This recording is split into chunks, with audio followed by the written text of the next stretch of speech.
niveles de organización biológica. Insisto, si por algún motivo desfasado o cortado, me avisan, porque cambio la señal del internet, ¿ya? Y me conecto por otra vía.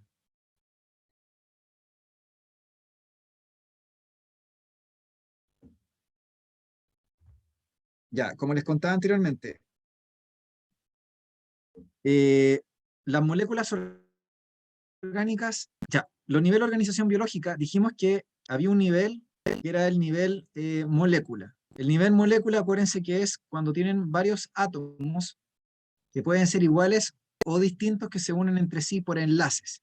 Los enlaces químicos, ya saben que tenemos el iónico, el covalente y el metálico. A nosotros nos interesa el enlace covalente, porque acuérdense que es el tipo de enlace que prevalece entre elementos no metálicos, porque de hecho la mayor parte de la arquitectura y de la química de la vida se articula en elementos no metálicos de la naturaleza, de la tabla periódica de los elementos.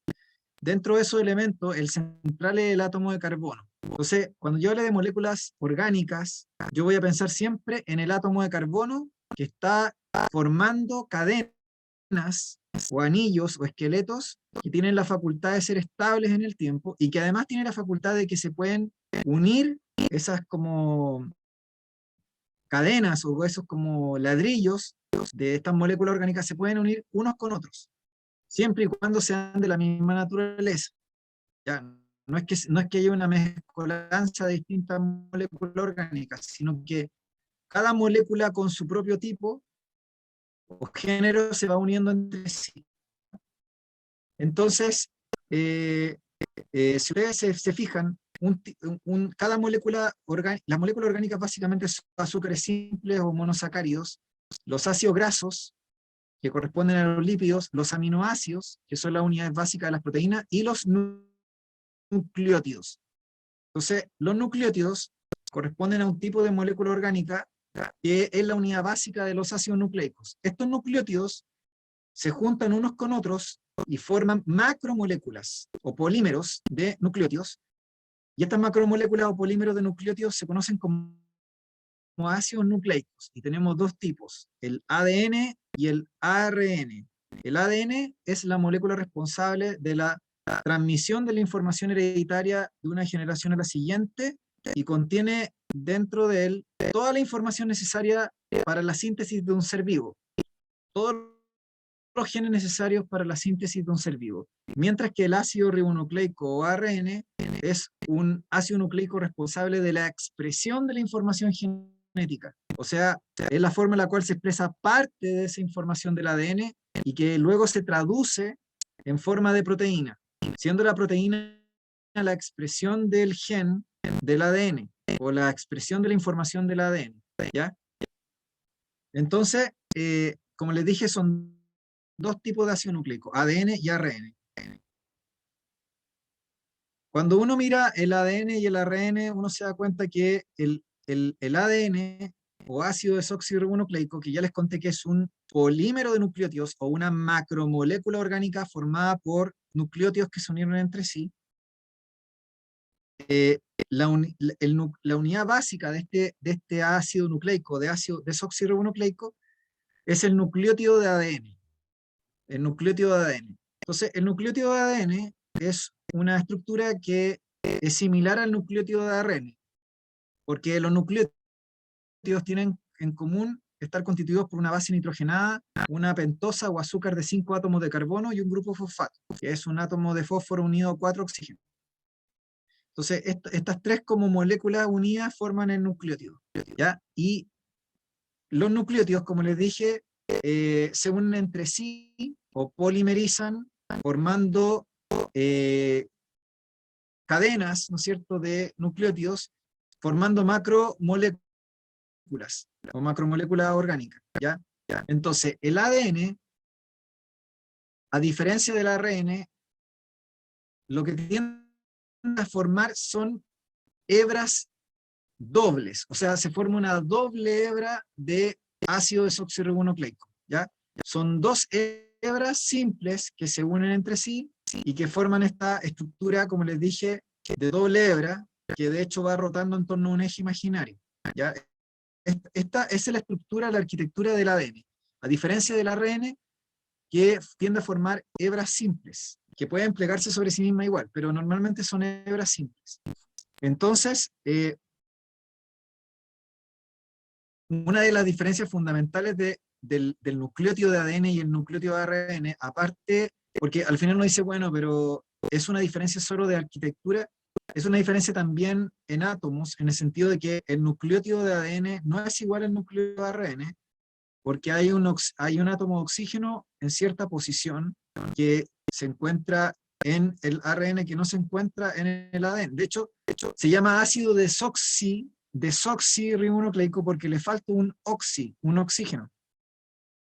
Por eso se llama desoxirribonucleico, le falta un oxígeno al nucleótido, en comparación con el ácido ribonucleico que tiene ese oxígeno, ¿ya? Entonces, si ustedes se fijan, es una diferencia súper mínima o sutil, pero sí es lo suficientemente grande para tener implicancia a nivel de la arquitectura general de la macromolécula. Porque en biología, pequeños cambios en como puntos importantes o específicos se traducen en grandes consecuencias. Es como teoría de sistema, ¿entienden? Para modificar un sistema, no es que tengan que hacer cambios brutales necesariamente al sistema. Puede ser que cambien una pieza o un engranaje que sea central en el sistema y con eso tienen un resultado completamente diferente. Ya, entonces, volviendo al tema acá. Como les contaba, el ADN se organiza en una estructura de doble hebra. ¿Ya? Y esta estructura de doble hebra se caracteriza por estar constituido por dos hebras simples, que se dice que son antiparalelas, porque van en sentidos contrarios, ¿ya? Y estas dos hebras se unen entre sí a través de enlaces puente de hidrógeno, que se establecen a través de las bases nitrogenadas, que se están mirando entre sí, entre estas dos hebras simples de ADN, ¿ya? Entonces, en el caso del ADN, la información se contiene en una sola hebra, que se llama la hebra codificante. La otra hebra viene a ser complementaria de la anterior. Entonces, es como si uno dijera, mira, del 100% del ADN, yo tengo que el 50% es el que me interesa y el otro no, porque es complementario. Ya uno perfectamente podría decir algo así.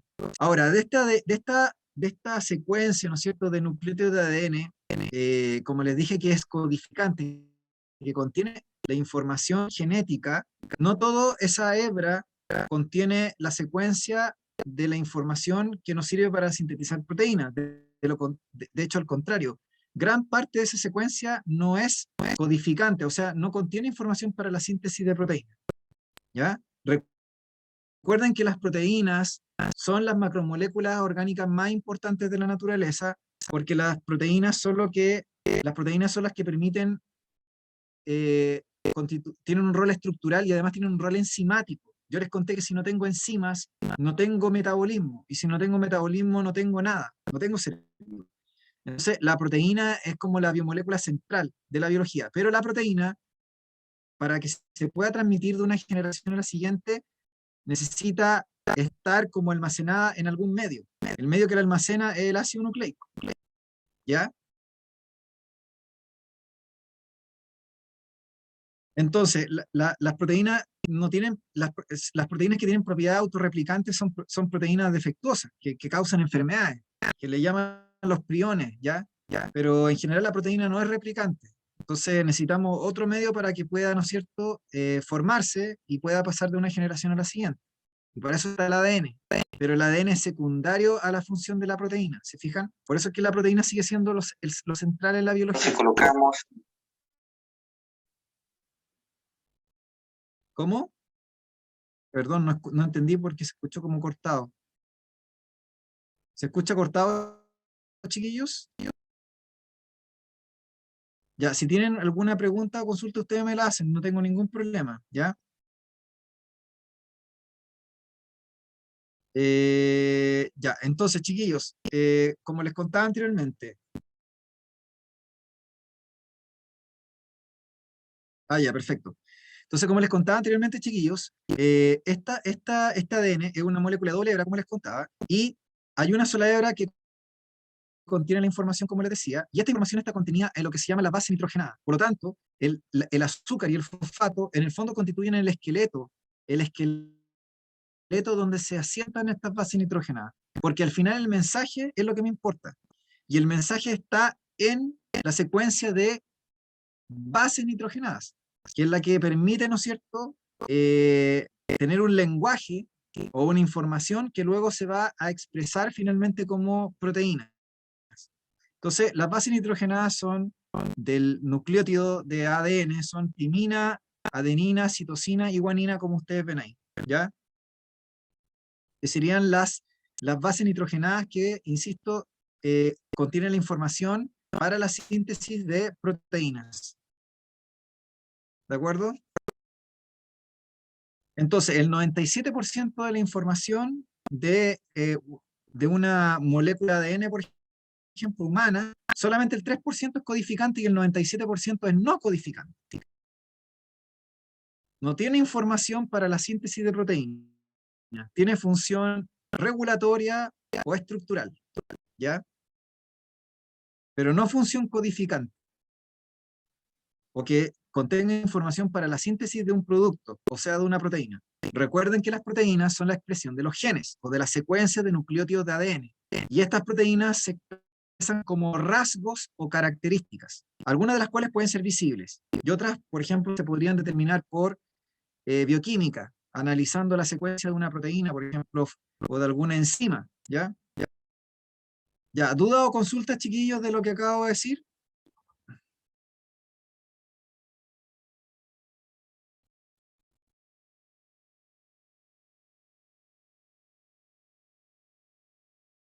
Ya, perfecto. Ahora voy a poner, ¿no es cierto?, lo que quería mostrarles de...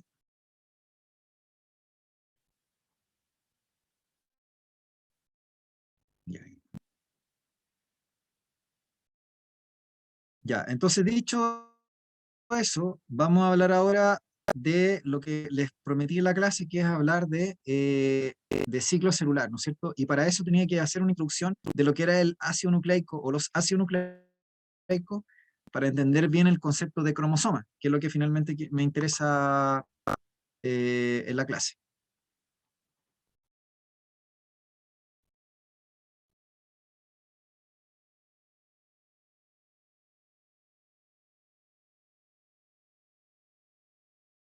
Ya, entonces si ustedes se fijan en esta diapositiva, ya, aquí necesito que me vayan también, ustedes vayan participando, ¿ya? Porque la idea es que la clase también ustedes participen más que sea un monólogo. Entonces quiero saber si se acuerdan, después de haber hecho esta introducción, ¿no es cierto?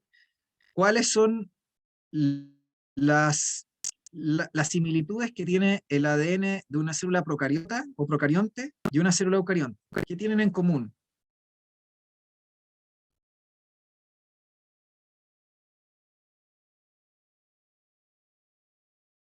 Acá me están haciendo algunas preguntas, me dice, ¿por cada enzima que falla una enfermedad? Sí, es verdad.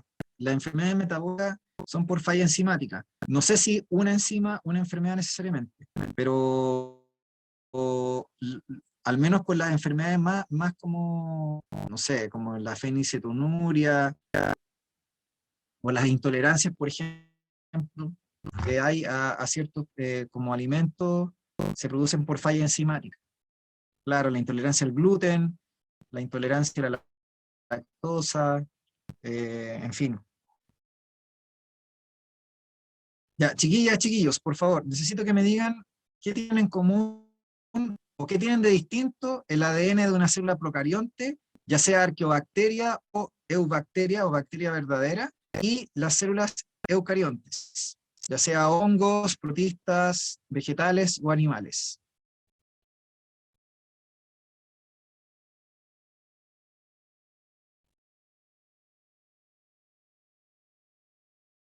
Ya, muy bien la ubicación, sí, muy bien.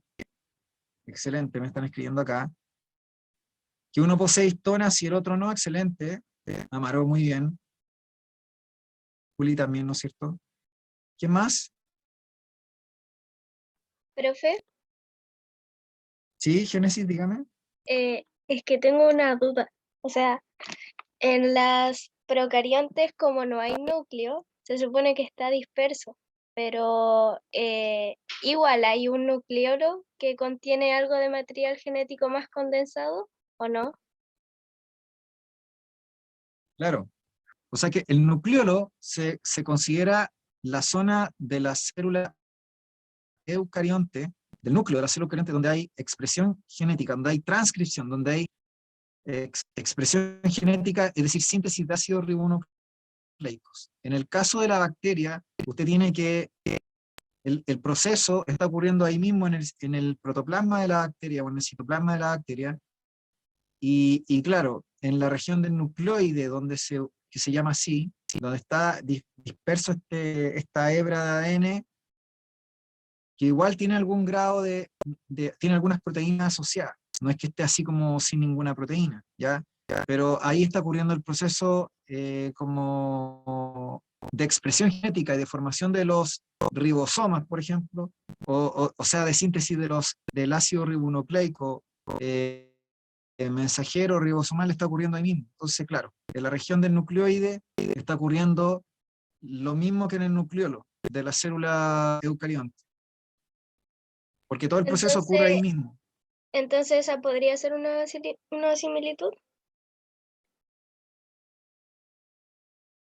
Eh, claro, y una diferencia al mismo tiempo, porque el proceso de expresión genética en la célula eucarionte es parcializado, porque en el núcleo ocurre el proceso de formación de ácidos ribonucleicos, pero la traducción, o sea, la síntesis de proteína, ocurre afuera del núcleo, ocurre o en el citoplasma o en el retículo rugoso. En cambio, en la bacteria ocurre todo ahí mismo. Entonces, la expresión genética, o sea, la transcripción, y luego la síntesis de proteína, o sea, la traducción, ocurre todo ahí mismo, de manera simultánea y, y en el mismo sitio. Entonces, no tengo una expresión regulada de la información genética, como sucede en la célula eucarionte, y no está compartimentalizada la expresión de la información, sino que ocurre todo ahí en el mismo sitio. Entonces, yo diría que hay cosas en común, obviamente, pero ganan más las diferencias, ¿ya? Ya, gracias, profe. Ya no es de que Génesis, gracias a usted. Claro, el banco genético, como dice Amaro, también la forma de la molécula de ADN. Muy bien, ya. Todo lo que están diciendo, Juli, muy bien, está perfecto, chiquillos. La información que porta la bacteria es mucho menor en términos de número de bases de bases nitrogenadas que la que tiene la célula eucarionte, porque la célula eucarionte tiene varios órdenes de magnitud de más información, no solamente por el tamaño, sino por la complejidad estructural que tiene la célula eucarionte. Además, además como bien dicen ustedes, la información, obviamente, que de ser menor, los genes que contenga la bacteria, solamente algunos genes ancestrales pueden ser comunes con la célula eucarionte, la mayoría van a ser diferentes, porque el proceso evolutivo fue agregando, ¿no es cierto?, mayor cantidad de genes y por ende fue creciendo el ADN, ¿ya? Por otra parte, está lo que ustedes dicen de la presencia de histonas. La eucarionte tenemos histonas para condensar este ADN gigantesco y formar la cromatina, que no existe en la célula procarionte, y en la célula bacteriana no tenemos esta histona. Además, como bien decía acá, Juli, si no me equivoco, que el ADN, claro, que el ADN, ¿no es cierto?, es de doble hebra, o es helicoidal, ¿no es cierto? Es de doble hebra tanto las dos, eso es lo común que tienen. Son los mismos nucleótidos, pero uno es circular, cerrado, ¿no es cierto? Como un anillo, es un anillo, y el otro es lineal, tiene principio y fin. Además que la bacteria tiene una sola molécula de ADN principal, en cambio la célula eucarionte tiene dos normalmente, porque estamos hablando de diploidía, es decir, donde el célula eucarionte contiene dos copias de la información, una normalmente de origen materna y otra de origen paterno, ¿ya? ¿Por qué? Por el tema de la reproducción sexual. Entonces, la célula eucarionte contiene 2 copias de la información, la célula procarionte tiene una sola copia. La célula procarionte tiene una sola molécula de doble hebra circular, cerrada, en cambio la eucarionte tiene las hebras lineales, las doble hebras lineales. ¿Se fijan?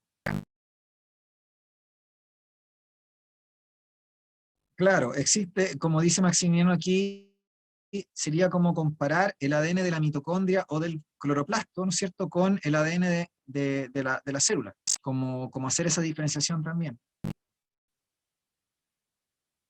Sería correcto también hacer como esa comparación. ¿Se fijan, chiquillos y chiquillas, que tenemos como hartas diferencias? Tenemos similitudes, pero tenemos más diferencias, ¿ya? Ahora, las bacterias tienen muchas más cualidades que las que he mencionado aquí, pero que no son ya PAE, ¿entienden?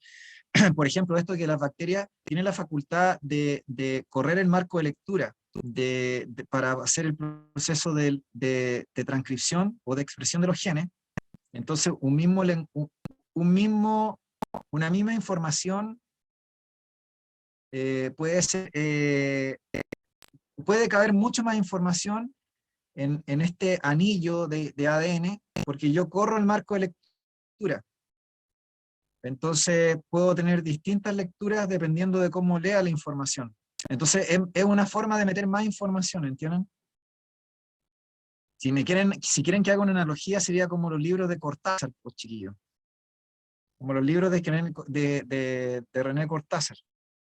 Rayuela, por ejemplo, es un libro que tiene esa característica. Lo pueden leerlo de distintas formas, porque los capítulos los van ordenando de diferentes maneras. Pero es un solo libro. Entonces acá pasa lo mismo, las bacterias inventaron este sistema de que la información la pueden leer de diferentes marcos de lectura. Entonces, dependiendo de donde yo parta, entonces, en una misma secuencia de información puedo tener más de un gen, ¿entienden? Esa es una gracia que tienen ellas, las células eucariontes. En cambio, la célula eucarionte, como tiene tamaño de sobra y tiene longitud de sobra, entonces no tiene necesidad de ese sistema. Normalmente uno habla de un gen, un producto, o un gen, una proteína. En cambio, en la célula procarionte uno habla de un gen, muchos productos, o varias proteínas diferentes. ¿Sí? Ya, pero esa cuestión no es PAE, así que se los comento nomás como una gracia que tienen las bacterias, o sea, las células procariontes. ¿Ya? Entonces, si ustedes se fijan, para efectos PAE, ¿qué habría que decir? Que la cromatina es un complejo supramolecular que no existe en la bacteria. Por lo tanto, el concepto de cromosoma tampoco debería ser correcto en la bacteria, a menos que me dijeran en términos genéricos cromosoma bacteriano, así como la molécula de ADN que tiene la bacteria, ya, pero si yo me pongo estricto, el concepto de cromatina, que es necesaria para formar un cromosoma, que se observa en la división celular de las células eucariontes, no existe en las células procariontes o en la arquea. ¿Por qué? Porque la cromatina corresponde al ADN de la célula eucarionte comprimido, ¿no es cierto?, gracias a las histonas o proteínas de condensación, que luego a su vez se puede compactar aún más formando los cromosomas. Entonces los cromosomas serían la cromatina compactada. Entonces por eso les digo que el complejo supramolecular de los cromosomas no debería existir, no existe propiamente tal en la bacteria, por lo que les acabo de contar. ¿Ya? Entonces, si yo hablo de cromatina, insisto, hablaría más bien de célula eucarionte, lo mismo que de cromosoma. Y esto nos indica un poco lo que habíamos mencionado la última clase, que si yo quiero hacer expresión de la información hereditaria, chiquillos, si quiero hacer expresión de la información genética, no puedo tener el ADN condensado o comprimido. Si yo lo tengo en formato de cromatina, no puedo leer la información. Si más encima yo compacto la cromatina y formo un cromosoma, con mayor razón no puedo expresar. Por lo tanto, cuando tenga el acetato de la meiosis o de la división celular, esta estructura me está mostrando o me está indicando que no puedo expresar la información. La información se encuentra no disponible. Por eso es que cuando hay expresión genética de una célula, yo voy a ver la célula con el núcleo, ¿no es cierto? Y voy a ver la cromatina, y voy a tener una región de esa cromatina que se encuentra libre de histonas, donde está ocurriendo la transcripción, o donde está ocurriendo la expresión genética, la lectura del gen del ADN, la formación de los ácidos ribonucleicos, o ARNs, que luego van a salir del núcleo para ser traducidos en proteínas. ¿Ya? Eso lo voy a observar en una célula, como les digo, que está haciendo expresión genética, pero en una célula que yo la miro y veo cromosomas, esa célula ya no puede hacer expresión de la información genética, porque cuando yo veo un cromosoma es porque la célula está en un proceso de división, y el cromosoma tiene una función que es para repartir de forma equitativa, o distribuir de manera equitativa, o segregar de forma equitativa el ADN entre las células hijas que se van a generar por división a partir de una célula madre. Esa es la función del cromosoma, una función de transporte o de distribución del ADN, pero no una función de expresión de la información genética. ¿Se entiende? Ya, entonces, como les contaba, chiquillos, el concepto de cromatina, entonces, es un concepto que involucra el ADN más las histonas, y que solo existe en la célula eucarionte, vegetal, animal, etc. Luego, cuando esa cromatina se condensa, se hipercomprime, forma el cromosoma, ¿ya? Que, como les decía, por definición, tener un cromosoma me indica que ya no puedo hacer expresión de la información genética, porque el cromosoma tiene como función ser el medio o la forma en la cual la biología, ¿no es cierto?, permite la distribución o segregación del material genético entre las células que se están dividiendo, por ejemplo, por mitosis. Entonces, acá tengo lo que pasa en una célula eucarionte. Las células eucariontes, recuerden, se caracterizan por ser diploides, lo que significa que tienen dos copias de la información. Tienen ADN de un progenitor y de otro progenitor. En el caso de las células animales o humanas, tenemos que nuestras células tienen información materna e información paterna. La información materna corresponde a una gran macromolécula gigantesca de ADN que proviene, ¿no es cierto?, del óvulo que heredamos de nuestra madre, y una gran macromolécula gigantesca de ADN que provino a través del espermatozoide y que traspasó a nuestro padre, como representante del linaje paterno, ¿ya? Entonces, estas macromoléculas son tan grandes y son tan gigantes y son tan masivas desde el punto de vista macromolecular o molecular, que no existe una enzima o una estructura celular capaz de movilizarlas con facilidad, porque la masa molecular es muy grande. Entonces, si yo quiero repartir estas moléculas, tengo que hacerlo de una forma inteligente, ¿entiendes? O de una forma que resulte. Entonces, justamente es lo que hace la célula eucarionte. La célula eucarionte, entonces, moléculas de ADN materna y paterna, ¿ya? ¿Por qué? Porque ya les dije que somos producto de la reproducción sexual, ¿ya? La fusión de gametos de la fecundación. Entonces, cuando yo junto un óvulo con un espermio, o gameto masculino con femenino, surge un cigoto. Ese cigoto, como les dije, tiene una molécula de ADN materna y otra paterna. Y cuando la célula vaya a dividirse, porque el embrión, recuerde que comienza a hacer división celular y a hacer mitosis, y comienza a dividirse, a segmentarse el embrión, a producir muchas células que son como clones de la célula originaria. Cada vez que la célula se está dividiendo, ¿no es cierto?, y está haciendo mitosis, que es una forma de reproducción asexual, necesita duplicar el ADN.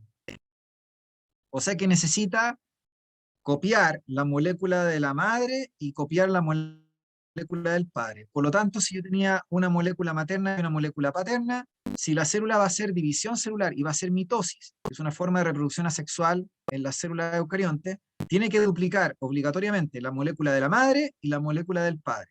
De tal forma que vamos a tener 4 moléculas en total, 2 maternas y 2 paternas. ¿Por qué? Porque ya les dije que la base general de los eucariontes es ser diploide, tener 2 copias de la información, no como la bacteria que era haploide, que era solamente una sola copia de la información.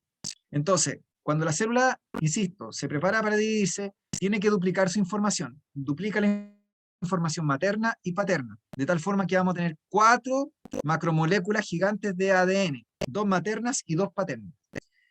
En el caso del ADN humano se entiende que esto es brutal porque fíjense que el ADN humano tiene más de 3.000 millones de pares de nucleótidos. 3.000 millones de pares de nucleótidos. Entonces, son miles de millones de nucleótidos. Es gigantesco.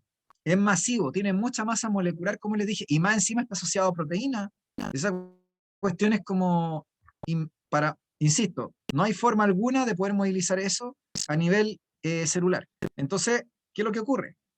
La célula lo que hace es fragmentar estas moléculas, estas macromoléculas de ADN, las fragmenta, porque al fragmentarlas disminuye la masa molecular. Entonces, fragmenta estas moléculas, ¿no es cierto?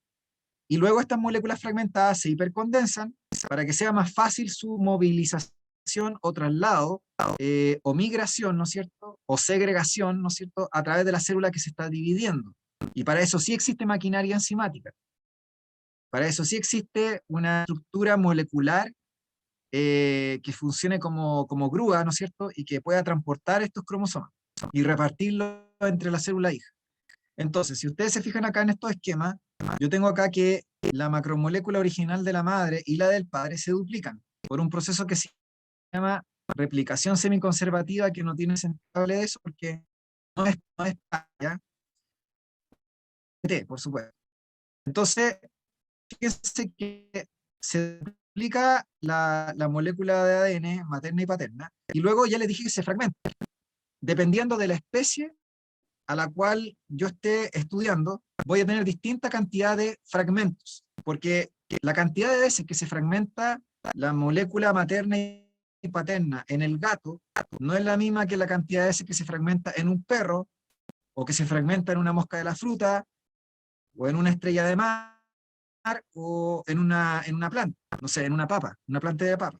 Es diferente, ¿se entiende? Va a depender de la especie. Entonces, en el caso del ser humano, se fragmenta en 23 fragmentos. En 23 fragmentos. ¿Ya? Entonces, cada macromolécula de ADN se fragmenta en 23 fragmentos. Entonces, si ustedes se fijan, el fragmento número 1 de la molécula materna y su copia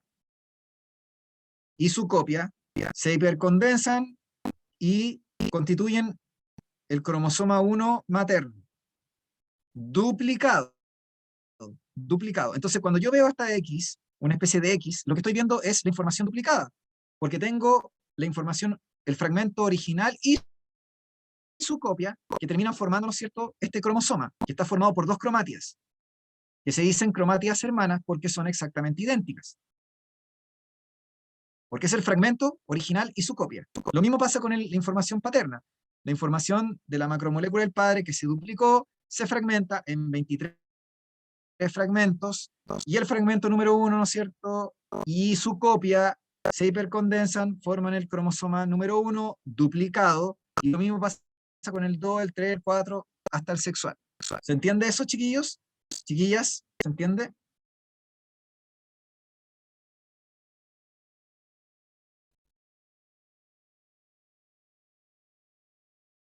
Entonces, si ustedes se fijan, la información, ¿no es cierto?, se fragmenta de tal forma que permite formar a los cromosomas.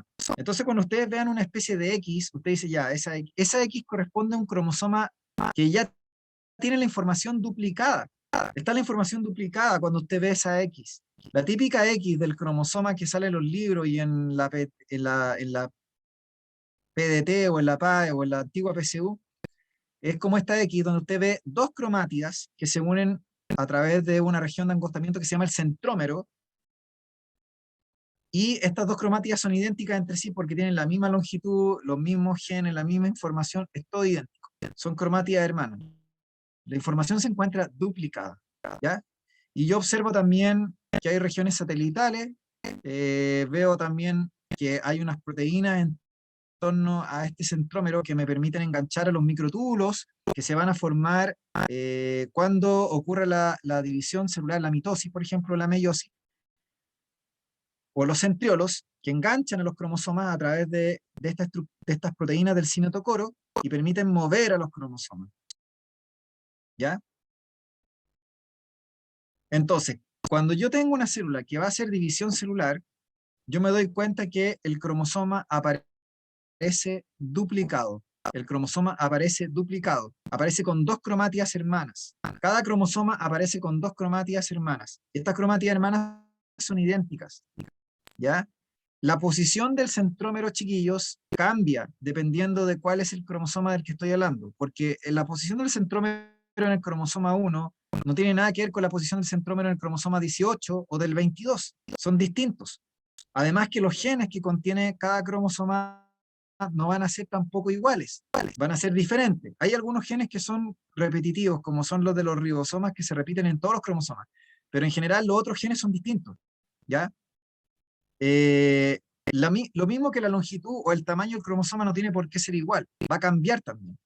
Imagínense si esto es diferente en el cariotipo o en el conjunto cromosómico de un ser humano, con mayor razón si yo lo comparo con el de un perro, un gato, una mosca, la fruta, una araña, en fin.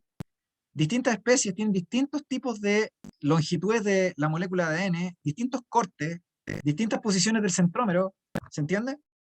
O sea que si yo quisiera comparar, tiene que ser siempre en una misma especie. Eso es lo que es comparable, comparar los individuos de una población de una misma especie. Porque ahí sí yo espero que si comparo el cromosoma 1 de un chino con el cromosoma 1 de un australiano o de una australiana, en fin, me voy a dar cuenta, o de un sudafricano, me voy a dar cuenta que el cromosoma 1 tiene la misma forma, el mismo tamaño, la misma longitud de nucleótido, la misma posición del centrómero y los mismos genes, a pesar de que somos individuos diferentes, pero pertenecemos a la misma especie. ¿Se fijan? Ahora, la diferencia va a estar en que la secuencia de nucleótidos, la secuencia de bases nitrogenadas de cada gen puede tener diferencias. Eso es lo que va a diferenciar al chino, del australiano, del sudafricano, del chileno, en fin, o de la persona que sea, ¿ya? Porque ahí vamos a tener diferencias. A eso se llaman alelos, y que lo vamos a ver en genética. Alelos, las diferentes variantes de un mismo gen, pero todo lo demás es idéntico. La región del corte, en donde se fragmenta el ADN, dónde se posicionan los genes, la longitud de nucleótido de los genes, la posición del centrómero, todo lo que ustedes quieran es igual, ¿ya? Ahora usted me dice, profe, el cromosoma 1 del gato con el del 1 del ser humano. No, pues ahí no va a ser igual el cromosoma 1 del gato con el cromosoma 1 del ser humano, ¿ya? Ahora, cuando yo comparo el cromosoma 1, por ejemplo, supongamos que analizamos una persona, una chica o un chico, en fin, analizamos una persona y nos damos cuenta de que vamos a analizar sus cromosomas. Nos vamos a dar cuenta que los cromosomas están en pares y obviamente que tienen que estar en pares porque dijimos que la información es diploide. La célula es diploide. Por lo tanto, yo tengo 2 juegos de información, información materna e información paterna. Esa información se duplica, se fragmenta y da origen a los cromosomas. Los cromosomas que se forman a partir de fragmentos, de los mismos fragmentos, tanto en la molécula del padre como el de la madre, corresponden a los pares homólogos o al par homólogo. Entonces, el fragmento número 1 de la madre y su copia corresponde con el fragmento 1 de la molécula de origen paterna y su copia. Entonces yo hablo de que tengo el par homólogo, el par 1. Entonces el cromosoma 1, ya les dije, se compara con el cromosoma 1. No voy a comparar el 1 con el 18, porque el 1 con el 18 son cromosomas diferentes, de pares distintos. Entonces los pares homólogos, o el par homólogo, o los cromosomas homólogos, son aquellos que tienen exactamente la misma longitud de tamaño, la misma cantidad de nucleótidos, la misma posición del centrómero, los mismos genes, etcétera, etcétera, pero que provienen de padres distintos, o sea, de progenitores diferentes, porque uno es de origen materno y el otro es de origen paterno. Ahora, al igual que el ejemplo que les daba entre el chino, el australiano, o el sudafricano, etcétera, o el chileno, la secuencia de nucleótidos de un gen en específico no tiene que ser 100% idéntico a la secuencia de nucleótidos específico del cromosoma de la madre. O sea, el gen del color de ojos que encontré en el cromosoma de origen paterno no tiene por qué ser exactamente igual al gen del color de ojos la secuencia del gen del color de ojos del cromosoma materno. O sea, son del mismo par homólogo, pero la secuencia no tiene por qué ser 100% idéntica. ¿Por qué? Porque provienen de dos progenitores diferentes, que son de dos linajes distintos, se supone. Porque la familia de la madre era diferente a la familia del padre, ¿se entiende? No están emparentados en sí, sino sería endogamia, sería matrimonio entre parientes, ¿entienden? Bueno, eso ha ocurrido históricamente y ocurre lamentablemente en algunas partes del mundo hoy en día, pero en general uno tiene linajes distintos, donde hay diversidad genética, ¿de acuerdo? Entonces, cuando yo, insisto, veo los cromosomas homólogos, me doy cuenta que son idénticos. Tienen los mismos genes, el mismo tamaño, etcétera. Solo pueden haber diferencias, insisto, en la secuencia de nucleótidos de un gen en particular, donde puede haber algunas nucleótidos o bases nitrogenadas que pueden cambiar, porque tampoco es una diferencia importante. Son diferencias sutiles, porque ya le dije que en biología son pequeñas diferencias las que pueden como manifestarse en productos, en proteínas distintas. Ya no necesito grandes cambios. Profe, Entonces, una puedo consulta, tener que, dígame, y analizando el tema del ADN, que entonces se podría decir que nosotros igual no tenemos un ADN muy alejado al europeo, sabiendo que venimos de gente de España. O sea, deberíamos tener la mayor diferencia con gente tirando para Rusia, ¿o no? Tipo Siberia, más que Europa en sí, ¿o no? Casi todos ellos deberían compartir una gran cantidad, un gran porcentaje de ADN, ¿no? claro, si usted me habla de comparar la secuencia, hoy día uno habla de los haplotipos, ¿ya? Entonces, clasifican a los seres humanos según, por ejemplo, mire, la mejor forma de comparar seres humanos es con lo que uno habla de herencia recombinante, de la también, porque eh,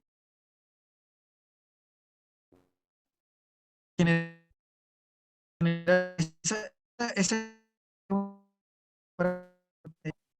para hacer grupos de seres humanos, como estar agrupando a los seres humanos en grandes grupos, ¿ya? Pero sí, los genes en general cambian, pero por el hecho de que ya le dije que si cambian demasiado, si la mutación es muy importante, entonces ya no tendría ese gen, tendría otro completamente diferente. Entonces, la similitud siempre es del 99,9% de una secuencia de un gen en particular. Entonces, en la enfermedad genética, por ejemplo, pasa lo mismo. Hay enfermedades genéticas que se producen por la mutación de una sola base nitrogenada, en una secuencia de 200.000. En una Imagínese que yo le digo, mire, tengo 100.000 núcleos. Entonces le digo, mire, ¿qué necesita usted para tener una enfermedad genética? Entonces usted me dice, no, tenemos que cambiar harto. ¿Quién le dijo que hay que cambiar harto? Yo puedo cambiar uno solo, que corresponde al 0,0001%, y con eso puedo tener una enfermedad genética. Entonces, si yo veo a alguien que tiene una enfermedad genética, la diferencia que puedo yo tener con esa persona es mínima. Y de la misma forma también al comparar, como usted me dice, con distintos tipos de personas de distintas regiones del mundo. Porque claro, usted me dice, podemos comparar tipo de sangre, que puede ser distinto, pero la diferencia, insisto, es mínimo. Son diferencias mínimas que se traducen en productos que puedan tener una diferencia inmunitaria, en fin, o alguna característica o rasgo, pero en el fondo el grueso de la información es idéntica. Por eso que entre seres humanos como que uno no habla de raza, ¿se entiende? Las razas no existen. Para que usted hablara de raza, que es un concepto de evolución, chiquillos, usted tendría que hablar de subespecie. Y para hablar de subespecie, tendríamos que tener una diferencia genética significativa. Y eso no existe en la especie humana. Por lo tanto, independiente del lugar donde uno nazca, como le dije anteriormente, la información es prácticamente, el grueso de la información es prácticamente idéntica.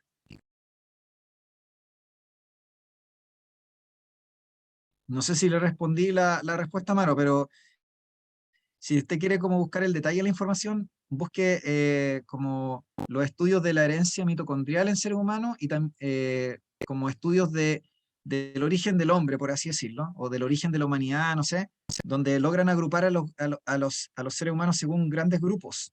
ya genéticos, pero comparando el ADN mitocondrial. Y no sé qué otro tipo de proteína, hay otra proteína creo que también utilizan como marcador, pero ahí en ese sentido no tendría que buscar esa información, ¿ya?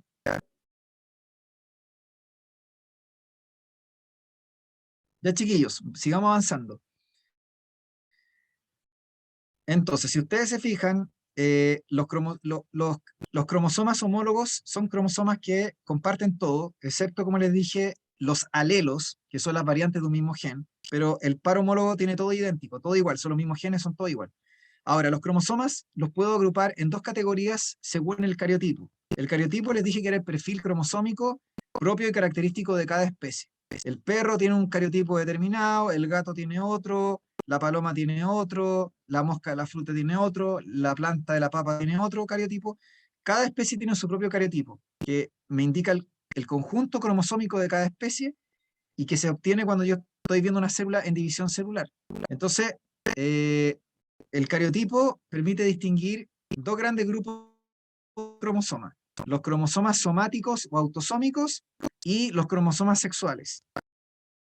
En el caso de la especie humana o de los mamíferos, nosotros distinguimos cromosomas autosómicos o somáticos, que normalmente se le llaman cromosomas homólogos también, porque en el fondo son la misma información. Lo que yo les dije, son el mismo tipo de cromosoma, son los mismos genes, etc. Excepto el par sexual, porque el par sexual puede estar en homología o puede estar en heterología. En homología significa que efectivamente tienen los mismos genes, la misma estructura general, el mismo tamaño, pero cuando yo tengo heterología no pasa eso. Como sucede con el par sexual XY en los machos de los mamíferos, donde yo veo que el Y no tiene homología con el X, o la homología que tiene es muy básica. Por eso les dije que el Y se utiliza como marcador genético para poder establecer genealogías o historia evolutiva de la especie, porque es un tipo de herencia no recombinante, que no recombina en la meiosis, ¿ya? Como la mitocondrial, por ejemplo, o la de los cloroplastos también en las plantas. Ya, pero eso lo vamos a ver más adelante. Lo importante es que entiendan que el par sexual se considera otra categoría por la razón que yo les estoy contando, de que puede haber heterología, y también porque los genes que están en estos cromosomas tienen que ver con funciones reproductivas o sexuales. En cambio, los cromosomas autosómicos tienen que ver con funciones más bien genéricas o estructurales, no sé, de la especie. Entonces, en el caso de la especie humana, si hay una pregunta PAE o PDT o las antiguas preguntas PSU, las antiguas preguntas PSU les colocaban un cariotipo, así como este, y les hacían preguntas respecto de que si veía algo normal o no, o si correspondía a qué clase de individuo. Por ejemplo, acá yo veo 22 cromosomas autosómicos y un par sexual X, por lo tanto uno asume que esto se trata de un cariotipo de un ser humano, de un hombre, desde el punto de vista biológico, ¿ya? Acuérdense que estamos hablando aquí desde el punto de vista estricto de la biología. Entonces, si yo hubiera visto algún cromosoma de más o algún cromosoma de menos, habría hablado de algún tipo de aberración cromosómica. ¿Ya? Y eso, básicamente, si yo veo 22 pares de cromosomas autosómicos como un par X, uno habla de, Profe, estamos hablando de una la especie humana, pregunta. obviamente, pero dígame, ¿Está compartiendo pantalla sí, dígame. el cariotipo?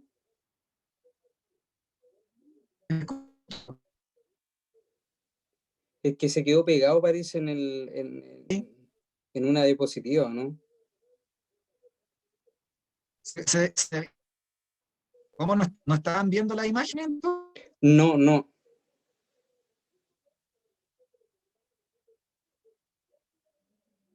Y ahora este último Ya, minuto ya como que se trae un poco el audio. ya, Ahí sí, ahí sí, ahí pero sí. esta imagen es la...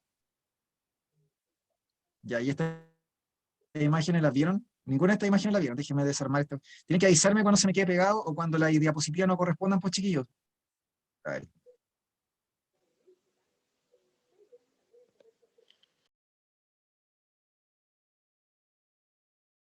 Ah, pero hace como una hora que estábamos con el ADN y el ARN, pues chiquillos. Ya, déjenme eliminar esta diapositiva. A mí se me pasa cuando tengo muchas diapositivas simultáneas. Ya, tienen que avisarme. Ya, Si no yo me no lo equivoco. encontré necesario, o sea, pensé que estaba hablando según lo que estábamos Ah, viendo el tema. Yo no pensé que, o sea, tampoco se entendía bien, claro, no era necesario como la imagen de apoyo. Pero ahora que comentó de la foto, ahora recién me di cuenta que estaba hablando de la foto, pero el otro como que, lo otro era como ya, anexo, vamos a pero por mostrar de lo que nuevo dijo se las imágenes. entiende. No, pero no era una conversación hacia el voleo, ¿entiendes? Normalmente es basado en diapositivas. Ya, eso me pasa varias veces cuando yo estoy viendo varias diapositivas al mismo tiempo. A veces me quedo pegado en una y estoy hablando de otra cosa, y si no me dicen, es como, me quedé toda una clase viendo una diapositiva de una diapo nada que ver con lo que estamos viendo. Ya, la cromatina, chiquillos, se encuentra solo en las células eucariontes. Y cuando se condensa, forma el cromosoma, que es esta X, que se ve aquí. Entonces, la típica X corresponde al cromosoma que se observa solo en las células eucariontes. Luego, las células eucariontes, como son diploides, tienen una gran macromolécula de ADN materna y una gran macromolécula de ADN paterna. Estas macromoléculas se duplican por replicación semiconservativa cuando la célula va a hacer división celular. ¿Qué es lo que ocurre cuando hay desarrollo embrionario? Todos los pluricelulares eucariontes parten a partir de la fecundación de un óvulo y un espermio que forma un cigoto. Y esa célula totipotencial comienza a hacer segmentación y mitosis y comienza a duplicarse y empieza a generar, obviamente, células clones que comienzan a aumentar. Entonces, en este proceso de división, cada vez que la célula se divide, la macromolécula de ADN materna y la paterna, haciendo replicación semiconservativa, lo que hacen es producir moléculas de ADN que son copias. Entonces, la materna produce dos moléculas de ADN materna a partir de la copia, y la paterna otras dos más. O sea, en total tenemos cuatro macromoléculas de ADN en la célula, que se va a dividir. Esta célula luego, para poder hacer la repartición de esas macromoléculas gigantescas, necesita fragmentar la información. Y fragmenta la información de tal forma que, dependiendo de la especie, van a haber más o menos fragmentos. Entonces, en el caso de la especie humana tenemos 23 fragmentos. Serían un total de 23 fragmentos por cada macromolécula de ADN. O sea, 23 fragmentos, 23 fragmentos, 23 fragmentos y 23 por 4, o sea, 92 fragmentos. 92 fragmentos. Entonces, estos 92 fragmentos se van a agrupar, obviamente. Y se agrupan de tal forma que el fragmento original y su copia se terminan uniendo y formando un cromosoma duplicado, que es el que tiene forma de X, que es lo que se ve acá abajo en el dibujo. Y esto pasa tanto para la molécula de materna como la molécula paterna, ¿de acuerdo? Ya les conté que esta estructura en forma de X está formada por dos cromatías hermanas, las cuales son idénticas entre sí y tienen exactamente la misma información. El centrómero es la región de encostamiento de este cromosoma, ¿no es cierto? Y el cinetocoro son las proteínas que se colocan en relación al centrómero para unirse a los microtúbulos del uso mitótico y el uso meiótico, que participan en la división celular, en la mitosis y en la meiosis. Luego les dije que, como yo tengo, ¿no es cierto?, estos fragmentos que se hipercomprimen y terminan formando los cromosomas duplicados, entonces lo que yo esperaría a partir de estas cuatro macromoléculas de ADN es que por cada fragmento tengo cuatro, por cada fragmento voy a tener cuatro copias, dos maternas y dos paternas. Pero como estas copias se unieron entre sí, al final me terminan formando dos cromosomas, o sea, el par, ¿se entiende? Por lo tanto, cada par de cromosomas homólogos, el par 1, el par 2, el par 3, está formado un cromosoma materno y otro paterno, cada uno de los cuales está formado por dos cromátidas, o sea, en total son cuatro cromátidas. Se fijan que al final tiene sentido lo que les dije de los 92 fragmentos, que sigue siendo.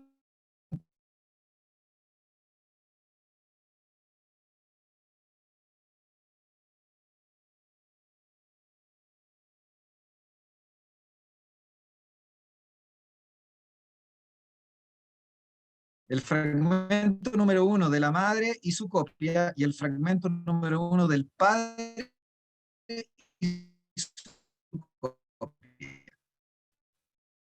4 fragmentos 1. ¿Sí?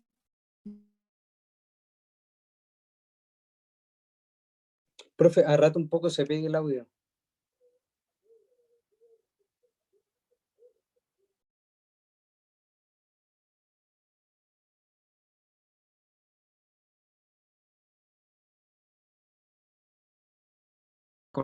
¿Me escuchan? Tienen que avisarme si me escuchan o si se fue la señal. Voy a cambiar el... Sí, sí, porque a rato se escucha, pero por ejemplo pasan 2 minutos y como que el audio se pega un poco a eso.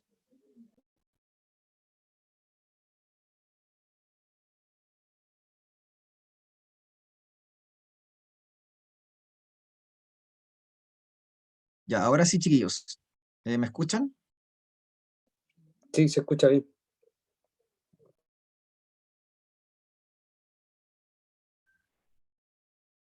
Ya.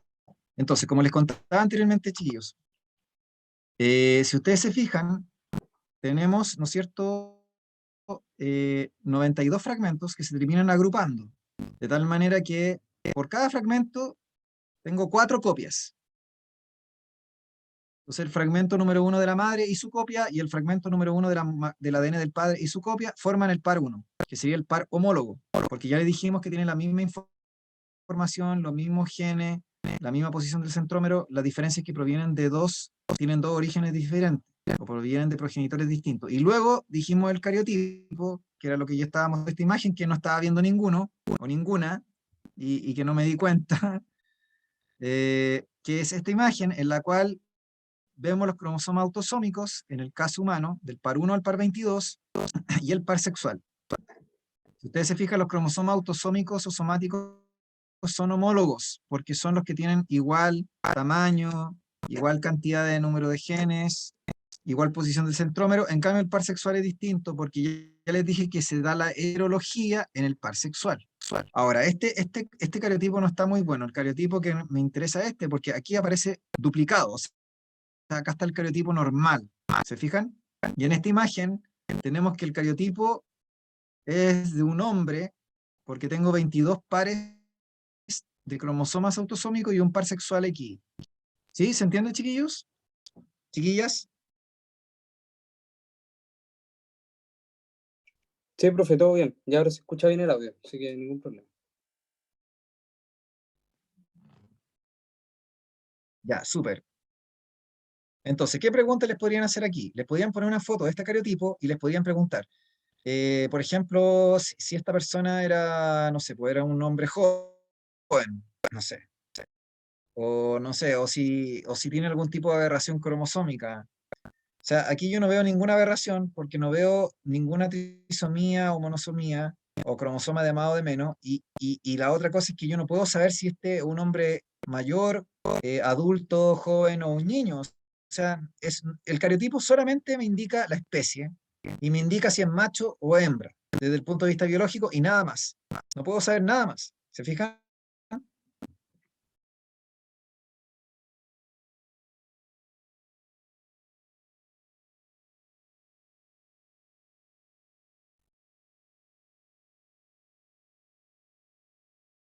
En el cariotipo anterior, no, este cariotipo anterior es un cariotipo que no se encontró, porque aquí usted tiene el cromosoma de la madre sin duplicar y el cromosoma del padre sin duplicar, y esto para cada par.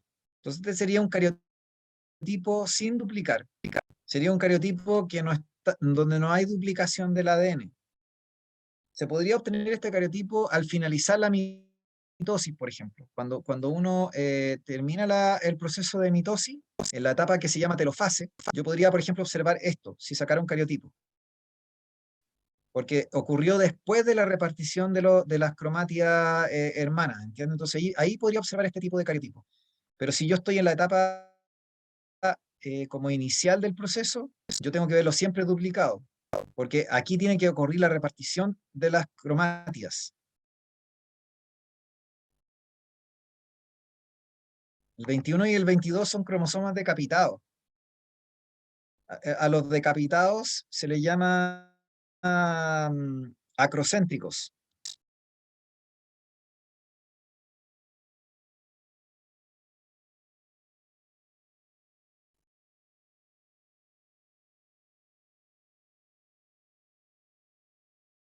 Porque están decapitados. El otro decapitado es el I.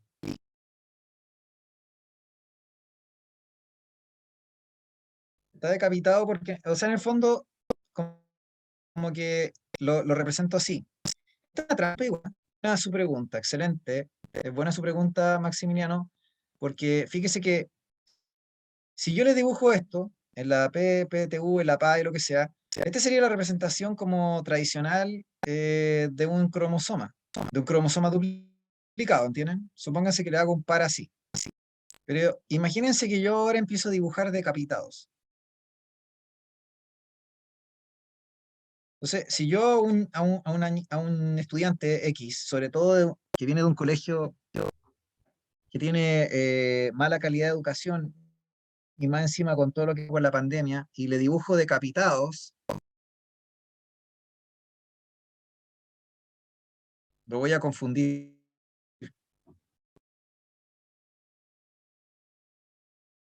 Entonces, los decapitados existen, como les digo. Entonces, por ejemplo, usted me dice, bueno, y decapitados que acabo de dibujar están duplicados, solo que no tienen las patitas superiores, como las que tienen estos que dibujé aquí. Fíjense que todos los demás tienen, por ejemplo, acá, estos de acá tienen el centrómero justo a la mitad, son metacéntricos. Hay otros que tienen el centrómero más arriba. Entonces, el centrómero puede estar ubicado en distintas posiciones. Y hay unos que están decapitados, como les decía. ¿Sí? ¿Les parece, chiquillos? Entonces, su pregunta igual es interesante, o sea, y buena su observación porque los cromosomas decapitados yo los usaría como para confundir o hacer trampas, preguntas trampas.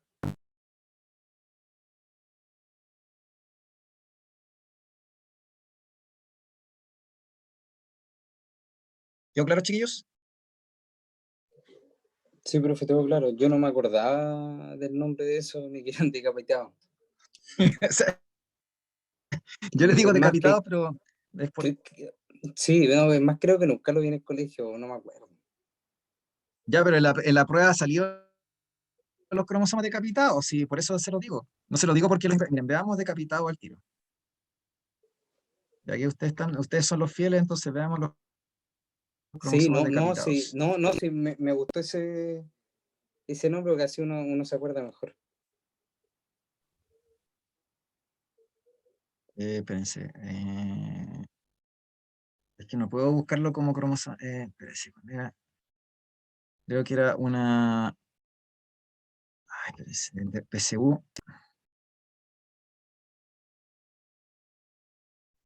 ¿Qué año era esta del cromosoma decapitado? ¿Era 2018? No, no era 2018. Oiga, profe, una consulta, aprovechando que ahí, no sé, leí algo de COVID en su buscador. Entre Moderna y Pfizer, ¿cuál elegir y por qué? Eh, Mire, lo que pasa es que, a ver, se supone que hay harta literatura que habla como de los efectos secundarios de las vacunas que se ha estudiado. Entonces, quizás la que han salido como más perjudicadas han sido o sea, todas tienen efectos secundarios, pero la Moderna es como que y la AstraZeneca fueron las que le dieron más efectos, y la Pfizer, entre comillas, como menos, pero ahora, como el último tiempo, salieron como los efectos de la Pfizer. Pero si usted me pregunta, no sabría cómo decirle cuál es mejor, diría.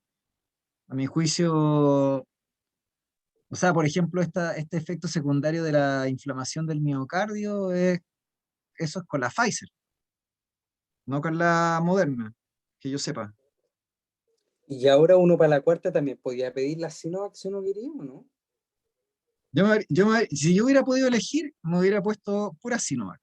Así que yo Ya, feliz con los chinos. ya, Pero es que resulta yo que elegí no las pude dos poner. primeras, claro. Elegí las dos primeras ¿Ya? Sinovac, pero la tercera sí o sí me obligaron la Pfizer.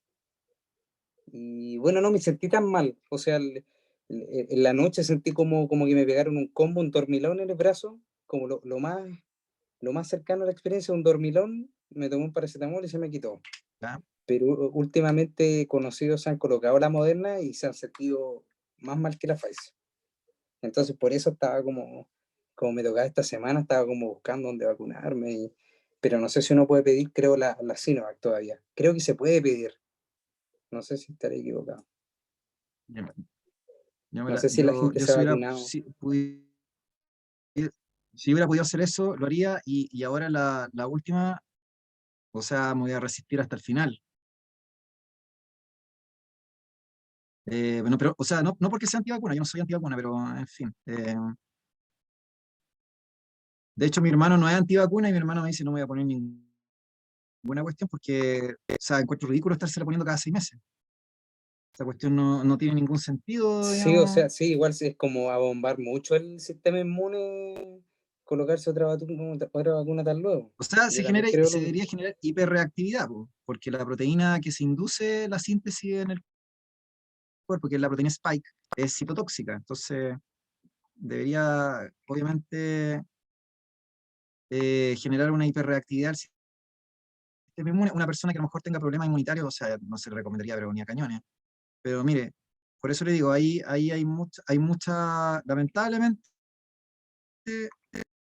lamentablemente, eh, el marketing predomina por sobre el sentido común, po.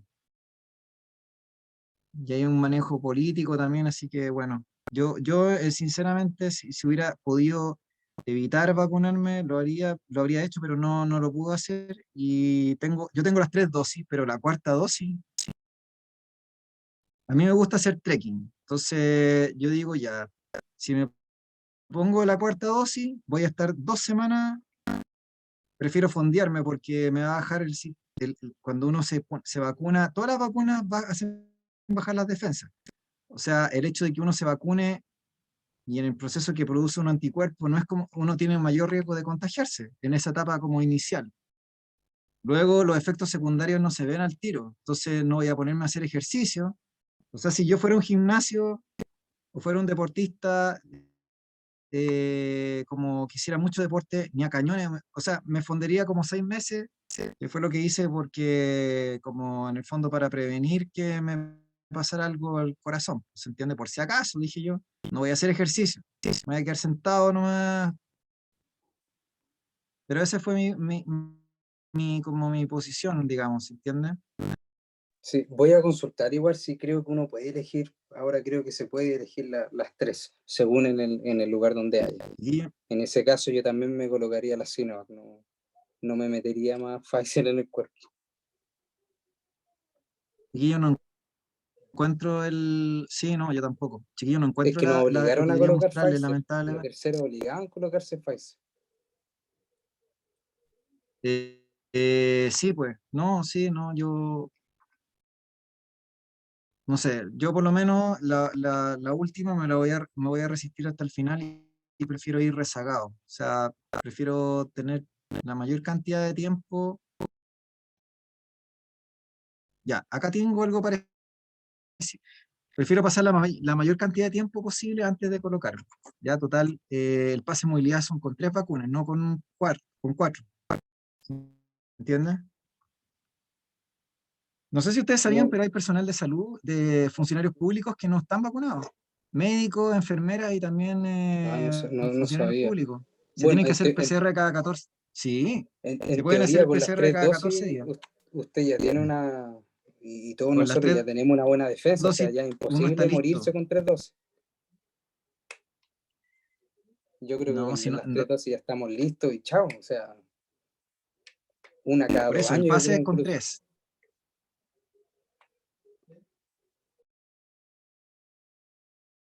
Ya, chiquillos, sí, por eso les digo, yo que usted vería la posibilidad de quedarme con 3, no sé, a menos que sea estrictamente necesario, o le exijan a usted hacerlo.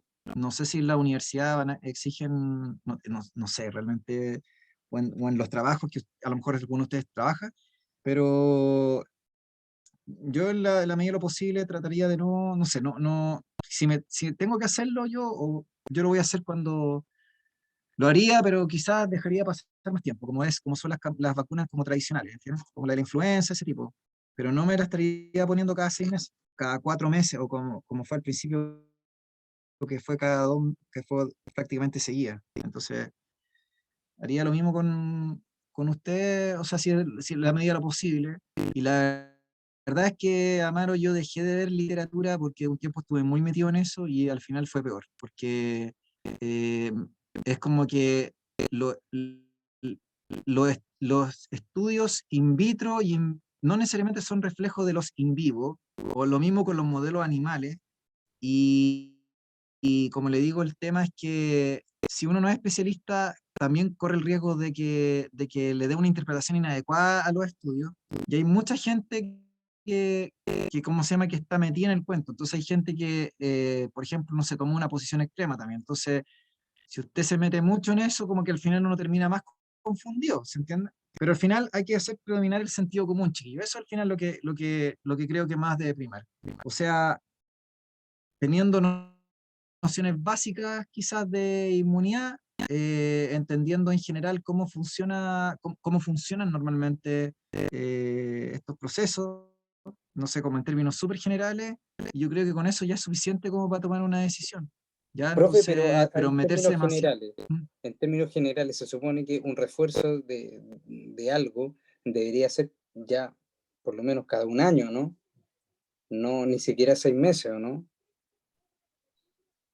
Si la mutación fuera muy elevada, se supone que uno podría tomar cada 6 meses, porque si la tasa de mutación, así como una influenza estacional, no sé, que tiene la influenza tiene mucha mutación, entonces, pero también hay inmunidad, la inmunidad no es pérdida total de inmunidad, hay un reconocimiento de estructuras como, eso lo podemos ver en el lectivo, que es como que los anticuerpos tienen la capacidad de reconocer parcialmente los antígenos, aunque haya mutación elevada, ¿entienden? Entonces, la mutación excesiva no sería muy raro que la mutación fuera tan brutal como para cambiar completamente, y como la vacunación. Más encima, la vacunación que nosotros tenemos es en función de una cepa, que es la original, es la cepa original, la inicial, no las variantes como que han surgido, que ya van como 5 o 6 variantes.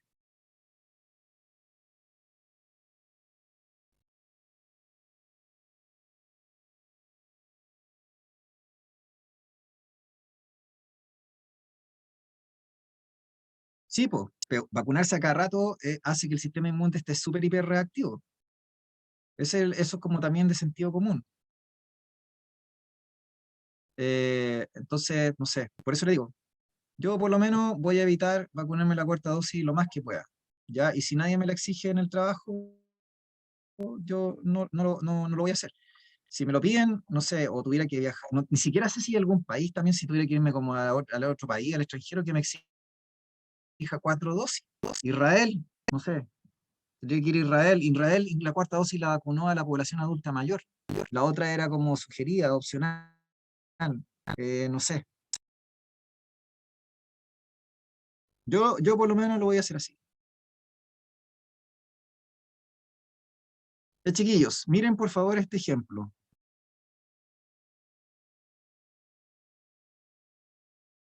Acá tienen cromosomas decapitados, ¿se fijan? Entonces, sí, los pobres gatos. No, pero ahora se entiende que al final es como principalmente es como un negociado, chiquillo. Eso es como algo como evidente. Ya, chiquillos, miren Igual, por favor igual es este un ejemplo. negociado Mm. jugando con toda la salud de toda la gente. Igual es como, o sea, no me extraña, pero como que siento que se pasaron del límite así al hacer un negocio Mire, comprometiendo. Amaro, de hecho, hay un documental que, si a usted le interesa mucho el tema, lo puede buscar. Hay una película también incluso, que fue famosa hace años atrás, que se hizo o sea, hay documentales de la industria farmacéutica.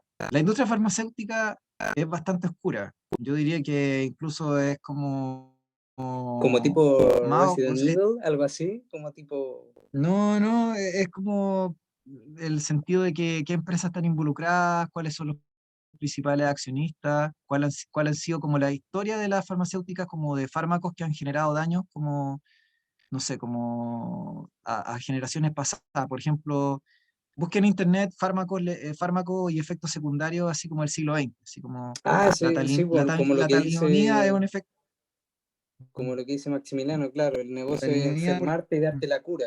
Sí, pues eso mismo. claro, también enfermedades, drogas experimentales que provocaban efectos secundarios. Por ejemplo, en psiquiatría, por eso es que por eso es que existe algo que se llama la antipsiquiatría, por ejemplo. Los efectos secundarios incluso de ciertos medicamentos pueden ser peores que la misma enfermedad, ¿entiendes? Sin tratamiento farmacológico. Entonces, no sé, pues, el Prozac, si usted pone, hay un documental que habla del Prozac, que es un antidepresivo, súper famoso y que se supone que hay gente que dice que aumenta la tasa de suicidio, que al final no es como un fármaco que ayuda a curar la depresión, sino que en ciertas personas aumenta el riesgo de suicidio porque te induce a tener pensamientos suicidas. Entonces, y hay un montón de cosas que son terribles realmente y que en realidad a la farmacéutica nunca le importó, ¿se entiende? Entonces, aquí lo mismo, o sea, no sería el cambio ahora en la situación actual.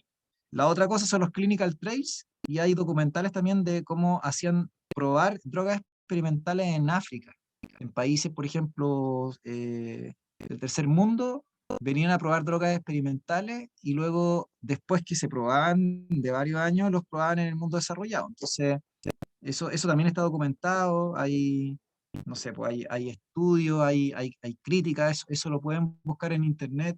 Entonces, si hubiera que confiar en una industria, una de las industrias en la cual no hay que confiar mucho, o hay que confiar hasta por ahí nomás, es la industria farmacéutica. ¿Ya? O sea, es como...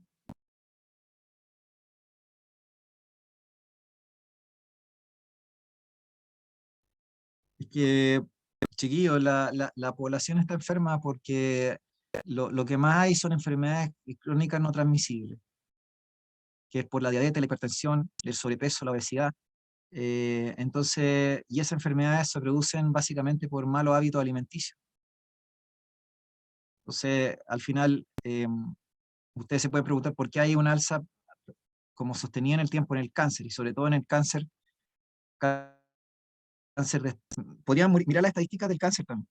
Por ejemplo, el cáncer de estómago, por ejemplo, o de intestino, ha tenido un aumento significativo en las últimas décadas y uno dice, ya, está ligado a la alimentación. Entonces, la misma industria alimenticia ha fomentado la aparición de ciertas enfermedades. Entonces, por eso les digo, es como todo un círculo, es una cadena, es un círculo vicioso que tiene que ver con la alimentación, con los hábitos saludables, con el estilo de vida que se lleva en los países y también con, no sé, con el tipo de salud que hay. O sea, como bien dice acá Maximiliano, un tipo de salud que es como, son un tipo de salud que va a corregir como las enfermedades y no ataca el problema de raíz.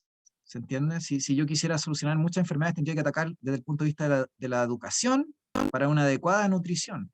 Entonces la gente no debería tomar Coca-Cola nunca más. Todas las Coca-Cola, da lo mismo si son dietéticas. O sea, desaparecerían las Coca-Cola, las Sprite, las Fanta, los chocolates, no sé. Po. Todas esas cuestiones desaparecerían. La gente no las consumiría.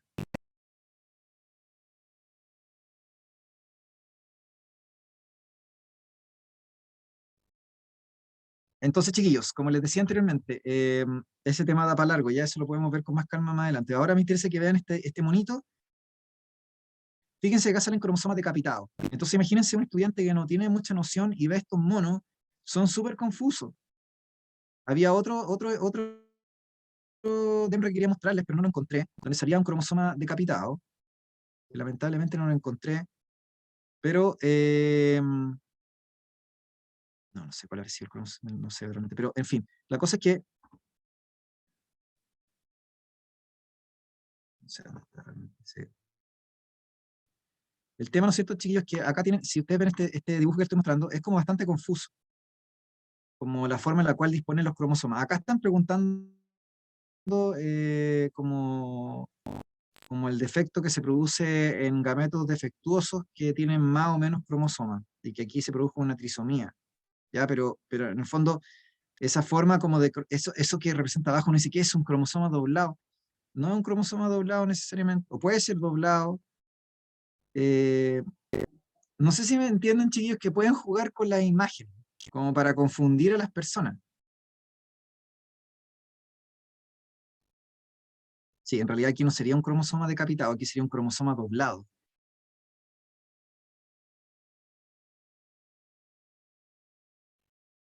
Sí, el cromosoma, ese debe haber sido 2015, para que encuentre la cuestión. Profe, Sí, dígame. no entendí si el cromosoma que está decapitado genera algún problema o es funcional y normal. Acá está, lo encontré. No, el cromosoma decapitado no genera nada porque el cromosoma decapitado es un cromosoma acrocéntrico. Normal, es normal. No, no es anormal, es normal. Ahora, si usted lo decapita así por una técnica, con un láser, si usted decapita los cromosomas por un láser, no sé, ahí sí, pues, ahí va a generar una enfermedad grave o va a provocar un daño irreversible en el ser vivo porque contiene información. Chiquillos, miren esta imagen. Ya, yo les pregunto aquí, independiente de lo que dice el ejercicio, ¿será esto normal o anormal? No, no me interesa lo que dice acá, me interesa solamente ver esta imagen.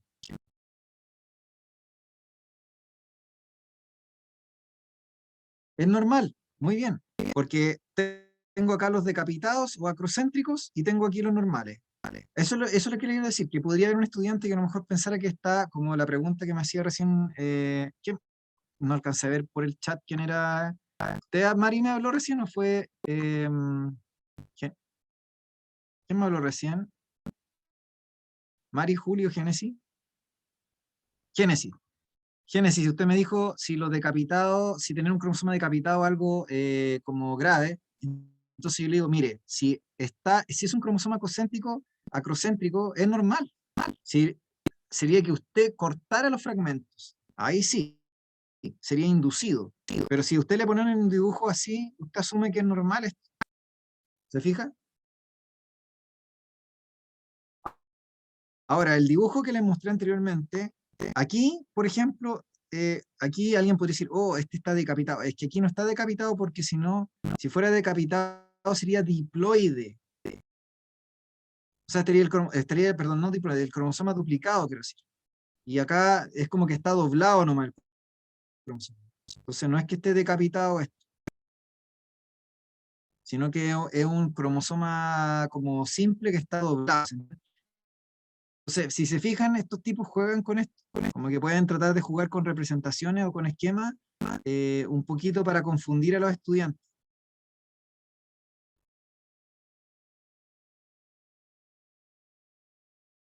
¿Ya?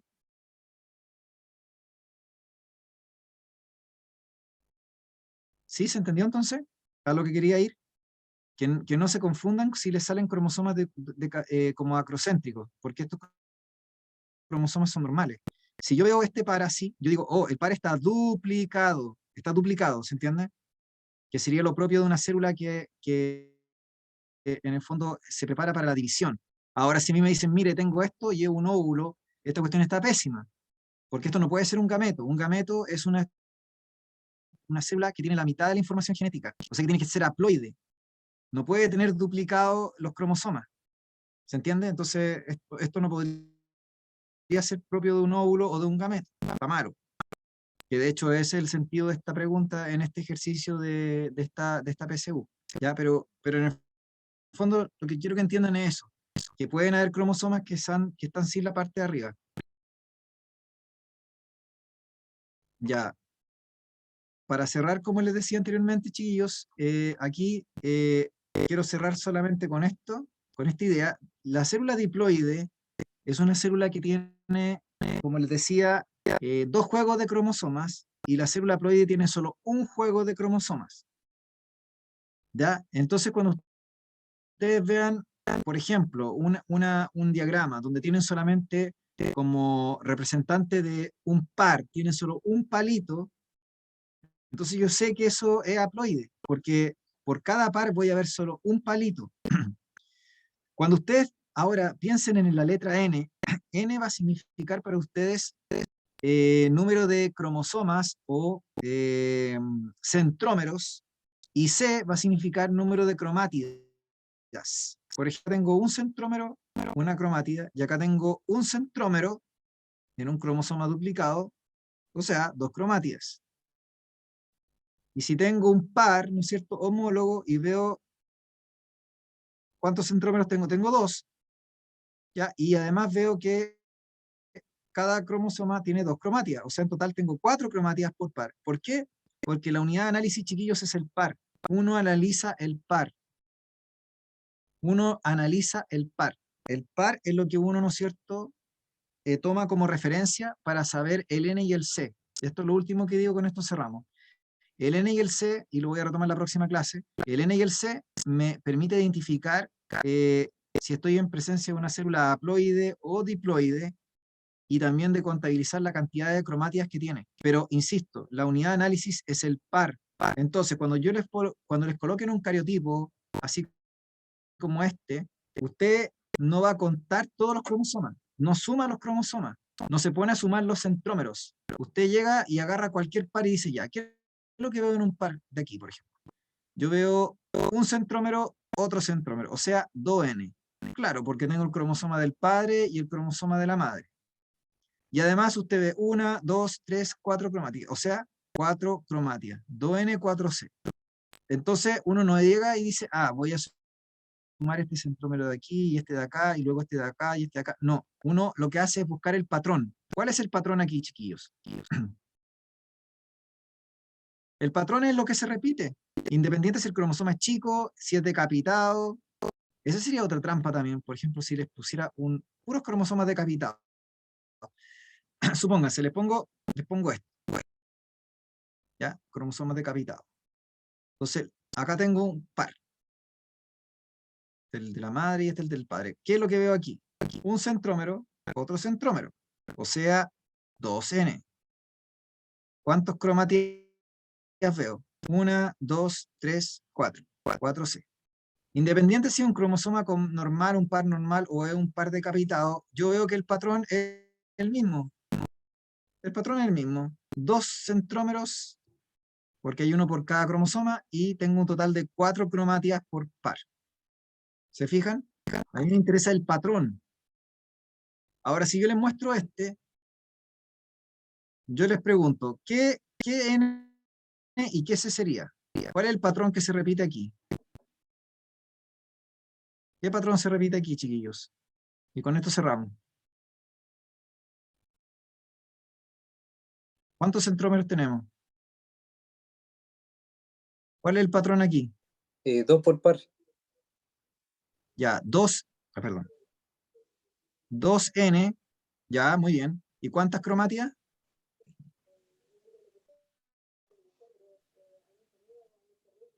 2N, 2C. Muy bien.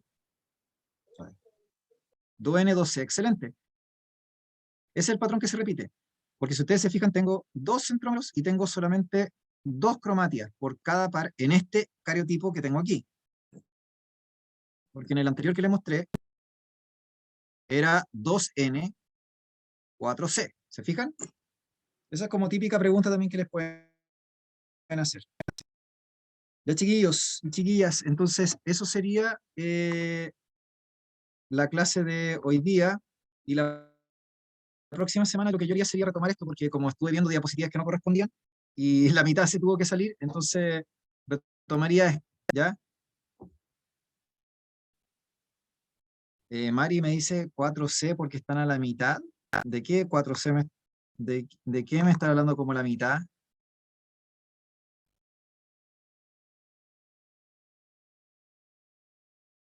Este es 2N4C. Todo lo que usted ve aquí es 2N4C.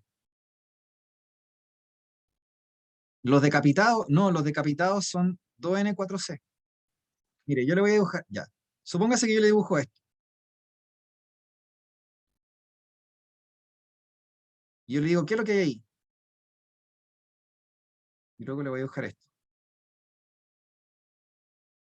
Entonces, le digo, ¿qué es lo que hay aquí? Este es de la madre y este es el del padre. Entonces aquí usted me tiene que decir que tiene 2 centrómeros y 2 cromátidas por este par que hay aquí. O sea, esto sería 2N, 2C. Y luego acá tengo 2 decapitados, pero esto es 2 centrómeros, o sea, 2N, y tengo 1, 2, 3, 4 cromátidas, o sea, 4C.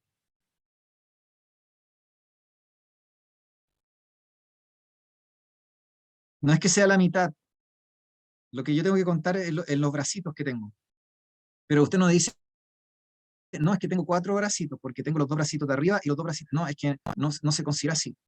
Un brazo sería todo, ¿verdad? Podría ser todo, pero también puede ser solamente lo de abajo nomás, porque le acabo de contar que hay cromosomas que son decapitados porque sí. No es que los cortamos y tienen la mitad, sino que ellos son así. Esa es su forma. ¿Se fija?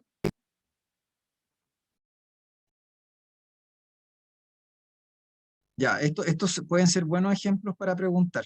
Por eso les decía, si yo les muestro ese dibujo PSU que está acá, y yo les pregunto ya, ¿esta célula cómo es, chiquillos?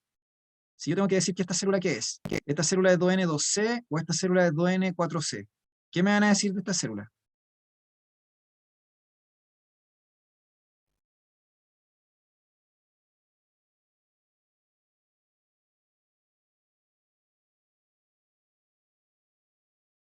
Sí, ¿esta célula es 2N2C o es 2N4C? 2N4C.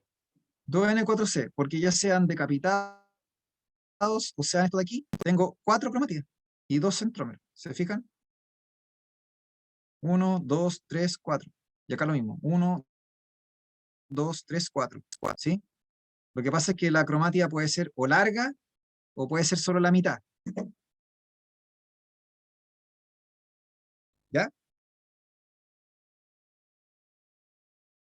Ya, chiquillos. Entonces, eso sería todo. Y bueno, yo me despido. Un gusto estar con ustedes nuevamente. Y no se olviden de venir a las clases, con la profe Caro también, o con los otros profes. Y nos estaríamos viendo la próxima semana. Inviten a gente que pueda servirle o ayudarle esto, ¿ya? No, gracias a ustedes. Y acuérdense de avisar cuando las diapositivas se queden pegadas, por favor. A mí se me va de repente.